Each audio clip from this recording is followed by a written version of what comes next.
Hey guys, Dan The Wolfman here at the CombatSystem.com. I'm going to show you some get-ups back to your feet for MMA.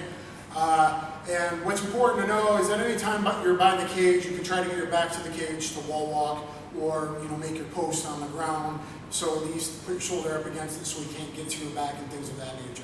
So to begin with, from guard, if I can scissor myself, we're here, I'm aware of what's up. Back in the old day, we didn't want to get ground and pounded there. But nowadays, while I'm defending punches or whatever, I can scissor, scissor, scissor, scissor. He's going to follow my hips, and then I'm going to scissor, scissor, scissor, and get my back to the cage.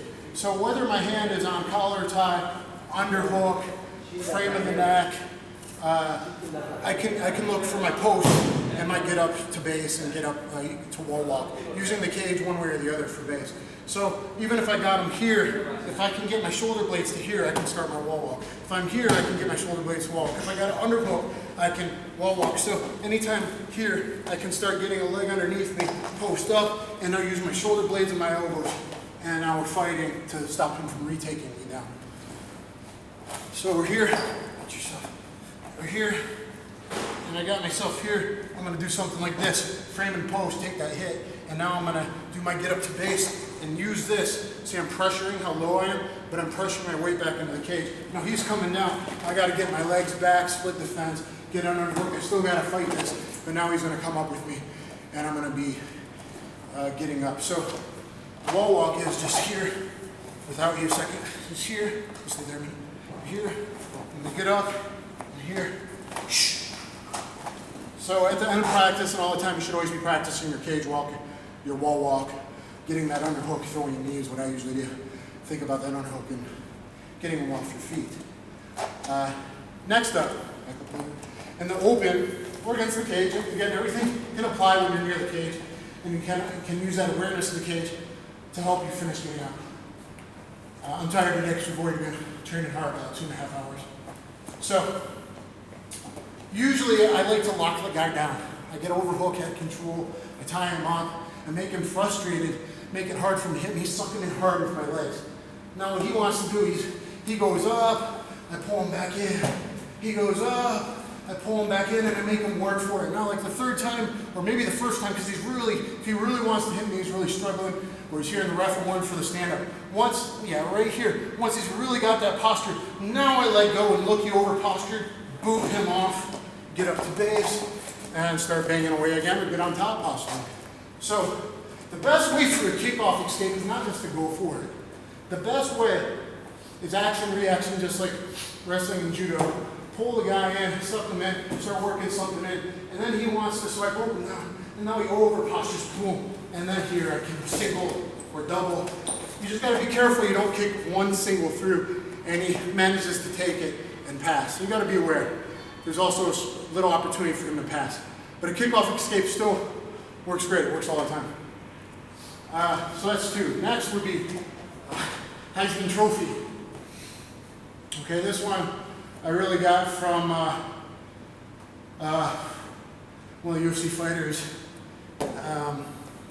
Anyway, here, so going guard, he's banging away at me, whatever. If I can get to his collarbone and his neck with one hand, okay, now I can make a frame. He's going to be, I'm moving my hips, scissoring my legs and stuff. He's coming in, and when he's coming in, I can make a post here. You see, so I didn't quite have this, but I had this across the chest, across one plane.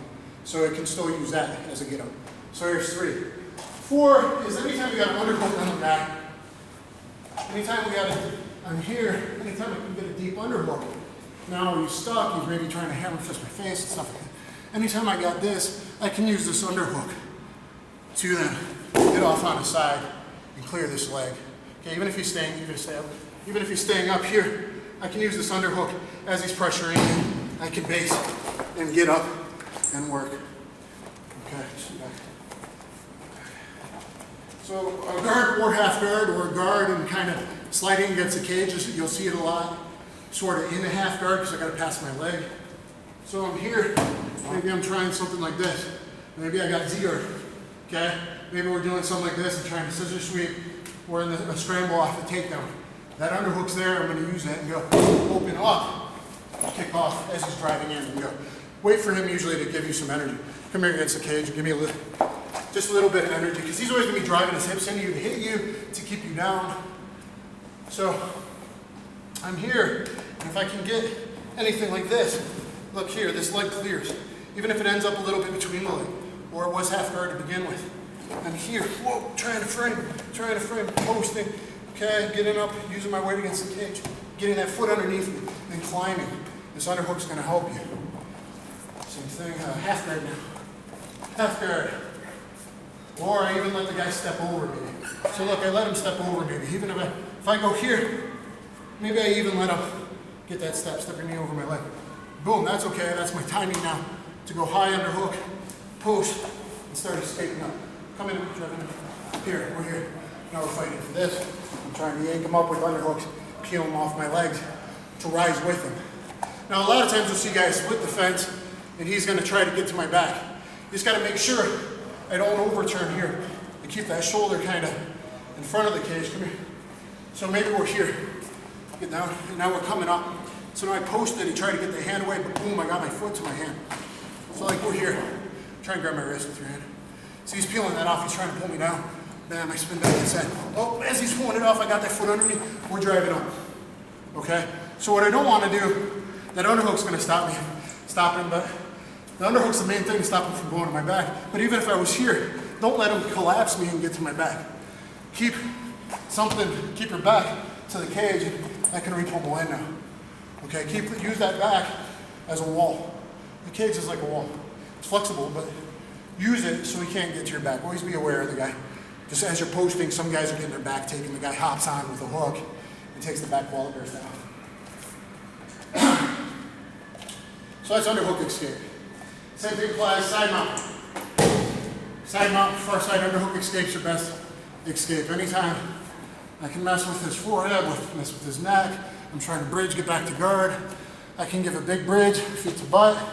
Big bridge on the way down, I make the space to get this underhook and go. So again, I have a video on this already for street self-defense combatives. Here, I'm gonna bridge up and in. You're a strong guy, can't really move him, but on the way back down, I can weave the arm to the underhook. High underhook, shuck, and go, and get out the back. Stay on your knees, don't flop around. So try to stay on top a little bit. Here, bridge, here. Now from here, now stay on your knees. From here, and your hands and knees, your hands and elbows, yeah, bring your wrist. Basically, there you go. Okay, so here, I'm gonna be shucking out the back door. He's gonna be looking for an ankle pick, so coming on my leg, boom. That's why you frame the neck here and the ribs here. Keep this leg back. This is the leg he's gonna be going for. He's gonna be trying to hook it here. So I gotta get that sucker back. And then if you wanna go being uppercut, switch left knee to that floating rib, great. Try and knee the ribs there.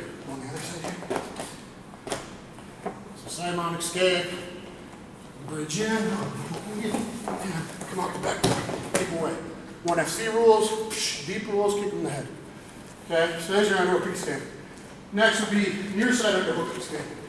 I usually only do this one if it's like happening in a scramble, my arm happens to end up underneath here, or he's tight and I can't really get much else. So I bait him to go for a top wrist lock, and that's with his forehead. And I bait this guy to come over for a top wrist lock here. Yeah, go for it. So as he's doing that, I'm sneaking this. I snuck this under. And now I'm stretching this and I'm keeping it. And what he usually does to try to get the lock is he lifts his weight a little too high. So he comes up high on that. And that allows the escape. So I always keep his hips away. He goes for it. I weave this in. And then I'm shifting this way. And you can get back to your feet or get on top of the scramble. So it's your near side underhook escape. And then next, not really an escape to your feet, but if his arm happens to be, instead of here and head and arm, if it happens to be on the far side of the head, you can look at turtle. I have another video, 8 escapes from turtle. Turtle, if his arm's over me, just put one arm over so you don't get locked. If he does double grip, or he's in here, I can roll and get a hammer lock. But if he's just single here, I could Granby roll, scramble up, and get to my feet. So the Granby is going to be a good one off the takedown, or off turtle if your whole goal is you're a better striker than that guy. Anyway guys, train it all. Super important for modern MMA. And I hope you like it. Please subscribe to my page.